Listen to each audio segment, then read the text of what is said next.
Јас и во мојата политичка програма, меѓутоа и како човек кој не е од вчера во политиката или на јавната сцена, сакам да ви кажам дека моите заложби за Македонија како едно општество за сите, во која сите вие, сите ние ќе имаме еднаква стартна основа и еднаква шанса да напредуваме и во однос на работата, и во однос на статусот на нашите семејства, и во однос на правењето кариера.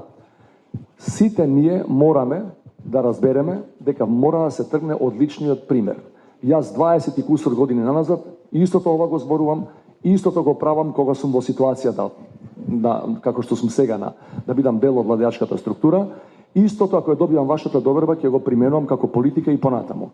Прва работа која мора да биде рефлектирана во мојот кабинет, ако ја добијам вашата доверба, е во тој кабинет да мора да има и припадници од ромската етничка заедница, бидејќи не можам поинаку да замислам председател на сите граѓани, како велиме, кој бара гласови од сите граѓани, а да има припадници само од некои етнички заедници, не од сите етнички заедници. Значи, тоа е гаранција која ја имате.